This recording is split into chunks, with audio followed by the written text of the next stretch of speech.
Hello friends, ಹೇಗಿದ್ದೀರಿ? ಎಲ್ಲರೂ ಆರಾಮದಿರಿ ಅಂತ ತಿಳ್ಕೊತೀನಿ. ಬನ್ನಿ, ಇವತ್ತು ನಾವೊಂದು ಅಕ್ಕಿ ಹಪ್ಪಳದ ರೆಸಿಪಿ ತೊಗೊಂಡು ಬಂದೀನಿ.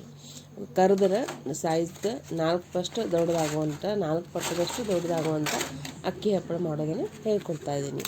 ಇದಕ್ಕಿಂತ ಮೊದಲು ಇನ್ನೂ ಯಾರು ಚಾನಲ್ಗೆ ಸಬ್ಸ್ಕ್ರೈಬ್ ಮಾಡಿಲ್ಲ, ಪ್ಲೀಸ್ ಚಾನಲ್ಗೆ ಸಬ್ಸ್ಕ್ರೈಬ್ ಮಾಡಿ, ಲೈಕ್ ಮಾಡಿ, ಶೇರ್ ಮಾಡಿ ಮತ್ತು ಬೆಲ್ ಐಕನ್ ಕೂಡ ಕ್ಲಿಕ್ ಮಾಡಿ. ಬನ್ನಿ, ನಾವು ಅಕ್ಕಿ ಹಪ್ಪಳ ಹೇಗೆ ಮಾಡೋದನ್ನು ಹೇಳ್ಕೊಡ್ತೀನಿ. ಇಲ್ಲಿ ನಾನು 2 ವಾಟಿಯಷ್ಟು ಅಕ್ಕಿ ಹಿಟ್ಟು ತೊಗೊಂಡಿನಿ. ಅಕ್ಕಿ ಹಿಟ್ಟು ಸ್ವಚ್ಛ ಅರಿಬಿಯಿಂದ ಒರೆಸಿ ಬಿಸ್ಕೊಂಡು ಬಂದೀನಿ. ಇದೇನು ನಾನು ತೊಳೆದಿಲ್ಲ, ನೆನೆಸಿಟ್ಟಿಲ್ಲ, ಏನೂ ಮಾಡಿಲ್ಲ. ನಾವು ರೆಗ್ಯುಲರ್ ಹೆಂಗೆ ಅಕ್ಕಿ ಹಿಟ್ಟು ಬಿಸ್ಕೊಂಬರ್ತೀವಲ್ಲ ಹಂಗೆ ಬಿಸ್ಕೊಂಡು ಬಂದೀನಿ. ಅದಕ್ಕೆ ನಾನಿಲ್ಲಿ 2 ವಾಟಿಯಷ್ಟು ಅಕ್ಕಿ ಹಿಟ್ಟು ತೊಗೊಂಡಿನಿ. 2 ವಾಟಿ ಅಕ್ಕಿ ಹಿಟ್ಟಿಗೆ ನಾನು ರುಚಿಗೆ ತಕ್ಕಷ್ಟು ಉಪ್ಪು ತೊಗೊಂಡೀನಿ. ಆಮೇಲೆ 1 ಚಮಚದಷ್ಟು ಪಾಪಡ್ ಖಾರ ತೊಗೊಂಡೀನಿ ರೀ. ಆಮೇಲೆ 1 ಚಮಚದಷ್ಟು ರೆಡ್ ಚಿಲ್ಲಿ ಫ್ಲೇಕ್ಸ್ ಅದನ್ನು ತೊಗೊಂಡೀನಿ. ನಾನು 1 ವಾಟಿ ಮೇಲೆ ಸ್ಪೂನ್ ಇಟ್ಟೀನಿ. ಆ ಸ್ಪೂನ್ ಯಾಕೆ ಇಟ್ಟೀನಿ ಅನ್ನೋದು ಕಮೆಂಟ್ ಮುಖಾಂತರ ತಿಳಿಸ್ರಿ. ಈಗ ಅದಕ್ಕೆ ನಾನು 2 ವಾಟಿಯಷ್ಟು ಅಕ್ಕಿ ಹಿಟ್ಟು ತೊಗೊಂಡಿನಲ್ಲ, ಅದಕ್ಕೆ ನಾನೀಗ ಕರೆಕ್ಟ್ 4 ವಾಟಿಯಷ್ಟು ನೀರು ಹಾಕ್ಕೊಂಡೀನಿ. ಆಮೇಲೆ 1 ಚಮಚದಷ್ಟು ಪಾಪಡ್ ಖಾರ ತೊಗೊಂಡಿನಿ. ಆಮೇಲೆ ರುಚಿಗೆ ತಕ್ಕಷ್ಟು ಉಪ್ಪು ಹಾಕ್ಕೊಂಡೀನಿ. ಉಪ್ಪು ನೋಡಿ ಹಾಕ್ಬೋದು, ಯಾಕಂದ್ರೆ ಪಾಪಡ್ ಖಾರ ಒಳಗೆ ಆಲ್ರೆಡಿ ಒಂದು ಸ್ವಲ್ಪ ಉಪ್ಪು ಇರ್ತೈತಿ. ಉಪ್ಪು ಹಾಕಿ 1 ಚಮಚದಷ್ಟು ಚಿಲ್ಲಿ ಫ್ಲೇಕ್ಸ್ ಹಾಕ್ಕೊಂಡೀನಿ. ನೀವು ಬೇಕಂದ್ರೆ ಖಾರ ಹೆಚ್ಚಿಗೆ ಬೇಕಂದ್ರೆ ಹೆಚ್ಚಿಗೆ ಹಾಕ್ಕೋಬೋದು. ಹಾಕಿ ಚೆನ್ನಾಗಿ ಮಿಕ್ಸ್ ಮಾಡಿ 1 ಚಮಚದಷ್ಟು ಎಣ್ಣೆ ಹಾಕೀನಿ. ಎಣ್ಣೆ ಹಾಕಿದ್ರೆ ಚೆಂದ ಗಂಟು ಆಗೋದಿಲ್ಲ, ಅದ್ರ ಸಲುವಾಗಿ ಹಾಕಿ ಬರ್ಷನ್ ಮ್ಯಾಗಿಟ್ಟು ಕುದಿಯಾಕಿಟ್ಟೀನಿ. ಇದು ನೀರು ಕುದಿ ಬರಂತಲೇ ನಾವು ಹಿಟ್ಟು ಹಾಕಿ ಕಲಸ್ಕೊಳ್ಳೋಣ. ಈ ರೀತಿಯಾಗಿ ಕುದ್ದು ಬಂದ ಕೂಡಲೇ ನಾವು ಅಕ್ಕಿ ಹಿಟ್ಟು ತೊಗೊಂಡಿವಿಲ್ಲ ಅದನ್ನ ಇದಕ್ಕೆ ಹಾಕೊಂಡು, ಇಲ್ಲಿ ನಾವೊಂದು ಕೋಲ್ ತೊಗೊಂಡಿದ್ದು ಕಟ್ಟಿಗಿದ್ದಾರೆ, ರವಿಗೆ ತೊಗೊಂಡಿನಿ. ಅದರ ಹಿಂದಿನ ಸೈಡ್ಲಿಂದ ನಾನು ಇದು ಮಾಡೋದು. ನೀವು ಬೇಕಂದ್ರೆ ಕಟ್ಟಿಗೆ ಕೋಲ್ ಅಥವಾ ಬೆಲ್ಲುಣಿಗೆ ಏನು ಯೂಸ್ ಮಾಡ್ಬೋದು. ಈಗ ಸ್ವಲ್ಪ ಹಿಟ್ಟು ಹಾಕುವಂತೆ ಈ ಕೋಲೇ ಚೆಂದ ತಿರುಗಾಡೋದು. ಈ ಕಟ್ಟಿಗೆ ಕೋಲ್ ತಿರುಗಾಡೋದ್ರೆ ಗಂಟು ಆಗೋದಿಲ್ಲ, ಅದು ತಿರುಗಾಡೋಕ್ಕೂ ಚೆನ್ನಾಗಿ ಬರ್ತೈತೆ. ಅದ್ರ ಸಲುವಾಗಿ ಕಟ್ಟಿಗೆ ಕೋಲ್ ಇದ್ದರೆ ಭಾರಿ ಬೆಸ್ಟ್. ಇಲ್ಲಾಂದ್ರೆ ನೀವು ಸ್ಪೂನ್ ಅಥವಾ ಕಡ್ಚಿ ಅದರಲ್ಲೇನೂ ಮಾಡಬಹುದು. ಈ ರೀತಿಯಾಗಿ ಮಾಡ್ಕೊಂಡು ಚೆನ್ನಾಗಿ ಮಿಕ್ಸ್ ಮಾಡಿ ಮ್ಯಾಗ ಪ್ಲೇಟ್ ಮುಚ್ಚಿಟ್ಟು 2 ಮಿನಿಟ್ ತನಕ ಉಮ್ಗೋಸ್ಕೊಳ್ದ್ರಿ. ಇದು ಉಮ್ಗೋಸ್ಕೊಂಡ ನಂತರ ಈ ರೀತಿ ರೆಡಿ ಆಯ್ತು ನೋಡಿರಿ. ಈ ರೀತಿ ಆಗಬೇಕು, ಗಂಟಿಲ್ಲದೆ ಚೆಂದ ಕಲಿಸ್ಕೋಬೇಕು. ಇದನ್ನು ನಾವು ಏನು ಮಾಡೋದು, ಈಗ ಒಂದು ಪರಾತ ಅಥವಾ ಒಂದು ಪ್ಲೇಟ್ನಾಗ ಹಿಟ್ಟು ತಕ್ಕೊಳ್ಳೋದು. ಎಲ್ಲ ಸೈಡ್ ಈ ರೀತಿ ಮುಚ್ಚಿಟ್ಟು ಈ ರೀತಿ ಪ್ಲೇಟ್ನಾಗ ತಕ್ಕೊಂಡು ಕಿಶಿಂದ್ರೆ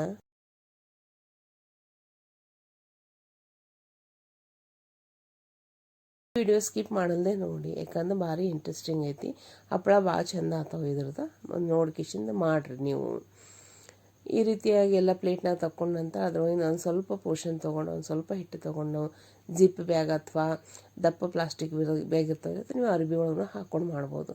ಈ ರೀತಿ ಹಾಕಿಸಿಂದ್ರೆ ಸ್ವಲ್ಪ ಹಿಟ್ಟು ಹಾಕ್ಕೊಂಡು ನಾವು ಬೆಲ್ಲಣಿಗೆ ಚೆಂದ ಮಿದ್ಕೊಳ್ಳೋದು, ಅಂದ್ರೆ ಒಂದು ರೀತಿಯಿಂದ ಸಾಫ್ಟ್ ಮಾಡ್ಕೊಳ್ಳೋದು ಹಿಟ್ಟು. ಈ ರೀತಿ ಮಾಡೋದ್ರಿಂದ ಏನಾಗ್ತೈತಿ, ಪ್ರೆಷರ್ ಹೆಚ್ಚಿಗೆ ಬೀಳ್ತೈತಲ್ರಿ, ಹಿಟ್ಟು ಚೆಂದ ಮಿದ್ದು ಬರ್ತೈತಿ. ಅದ್ರ ಸಲುವಾಗಿ ಈ ರೀತಿ ಮಾಡಿದ್ರೆ ಹಪ್ಪಳ ಭಾಳ ಚೆಂದ ಆಗ್ತಾವೆ. ಈ ರೀತಿ ಆದ ನಂತರ ಈ ರೀತಿ ಮಿದ್ಕೊಂಡ ನಂತರ ಎಲ್ಲ ನಾವು ಒಂದು ಪ್ಲೇಟ್ ಒಳಗೆ ತಕ್ಕೊಳ್ಳೋದೆ. ಇದೇ ರೀತಿ ಉಳಿದು ಹಿಟ್ಟೆಲ್ಲ ಮಾಡ್ಕಿಸಿಂದ ಈ ರೀತಿ ರೆಡಿ ಮಾಡ್ಕೊಳ್ಳೋದು ರೀ. ಈಗ ನಾ ಈ ವಿಡಿಯೋ ತೋರಿಸಿನಲ್ರಿ, ಈ ರೀತಿ ಮಾಡ್ಕೊಳ್ಳೋದು. ಈಗ ಒಂದು ಸ್ವಲ್ಪ ನೀರು ತೊಗೊಂಡು ಕಿಸಿಂದ ಅದ್ರದ್ದು ಸಣ್ಣ ಉಂಡೆ ಮಾಡ್ಕೊಳ್ಳೋದು. ಈ ರೀತಿಯಾಗಿ ಸಣ್ಣ ಈ ರೀತಿಯಾಗಿ ಎಲ್ಲ ಹಿಟ್ಟಿನ ಉಂಡೆ ಮಾಡ್ಕೊಂಡು ಒಂದು ಚಾನಿಗೆ ಇರ್ತದಲ್ರಿ, ಚಾನಿಗೆ ಒಂದು ಸ್ವಲ್ಪ ಎಣ್ಣೆ ಹಚ್ಚೋದು. ಈ ರೀತಿಯಾಗಿ ಎಣ್ಣೆ ಹಚ್ಚಿಕಿಸಿಂದ್ರೆ ಎಲ್ಲ ಕಡೆ ಎಣ್ಣೆ ಚೆಂದ ಸವರೋದು. ಸವರಿದ ನಂತರ ನಾವು ಉಂಡೆ ಮಾಡಿ ಇಟ್ಕೊಂಡಿದ್ದಾವಲ್ಲ ಹಿಟ್ಟಿದ್ದು, ಅದ್ರದ್ದು ನಾವು ಇದ್ರ ಮ್ಯಾಗ ಇಟ್ಟುಕಿಸಿಂದ್ರೆ ಇದನ್ನು ನಾವು ಮತ್ತೆ ಸ್ಟೀಮ್ ತೊಗೊಳೋದು ರೀ. ಒಂದು 15-20 ನಿಮಿಷ ತನಕ ಸ್ಟೀಮ್ ತೊಗೊಳೋದು. ಒಂದು ಪಾತೇಲಿ ಒಳಗೆ ಒಂದು ಪಾವು ಪಾತೇಲಿ ಅಷ್ಟು ನೀರು ಹಾಕಿ ಬರ್ಷನ್ ಮ್ಯಾಗ ಇಡೋದು. ನೀರು ಕುದಿ ಬಂದ ಕೂಡಲೇ ಇದು ನಾವು ಚಾನಿಗೆ ಒಳಗೆಲ್ಲ ಹಿಟ್ಟು ಹಾಕಿಟ್ಟಿದ್ದಾವಲ್ಲ ಅದನ್ನು ನಾವು ಇದ್ರ ಮ್ಯಾಗ ಇಟ್ಟುಕಿಸಿಂದ 15-20 ನಿಮಿಷ ಸ್ಟೀಮ್ ತೊಗೊಳೋದು.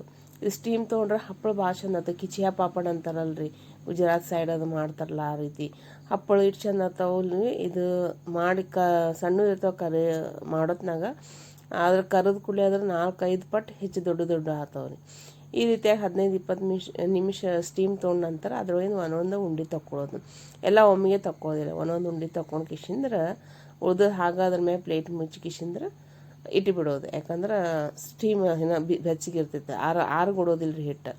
ಈ ರೀತಿಯಾಗಿ ಪ್ಲಾಸ್ಟಿಕ್ನ ಹಾಕಿಸಿಂದ್ರೆ ಮತ್ತು ಬೆಳ್ಳುಣಿಗೆ ಅಥವಾ ವಾಟಿ ಅಥವಾ ನೀವು ಹಾಗನೂ ಕಟ್ಟಿ ಮ್ಯಾಗೂ ಮಾಡ್ಕೊಂಡ್ರೆ ಬಿಸಿ ಇರ್ತೈತಿ, ವಾಟಿಗೆ ಮಾಡಿದ್ರೆ ನಡೀತೈತಿ.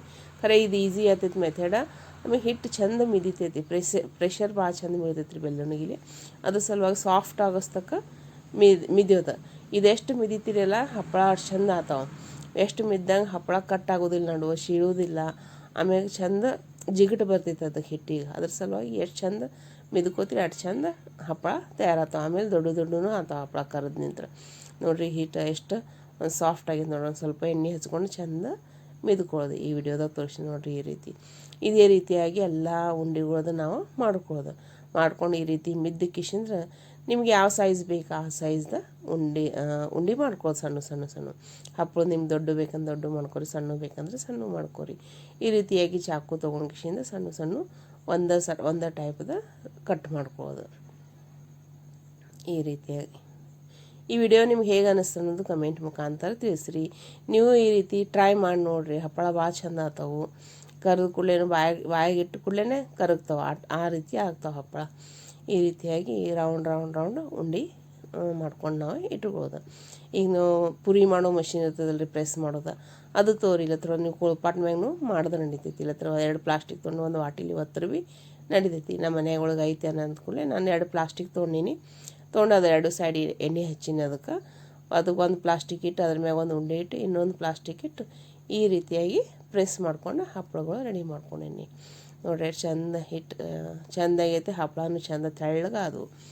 ಈ ರೀತಿಯಾಗಿ ನಾವೆಲ್ಲ ಹಪ್ಪಳ ಮಾಡ್ಕೊಂಡು ಒಂದು ಪ್ಲಾಸ್ಟಿಕ್ ಮ್ಯಾಗ ಒಣಗಿ ಹಾಕೋದು. ಇದು ಫಸ್ಟ್ ಡೇ ಏನು ಮಾಡೋದು, ನಾವು ಫ್ಯಾನ್ ತೆಳಗೆ ಒಣಗಿಸೋದು. ಆಮೇಲೆ 2ನೇ ದಿವಸ ಬಿಸಿಲಾಗ ಒಣಗಿ ಹಾಕೋದು.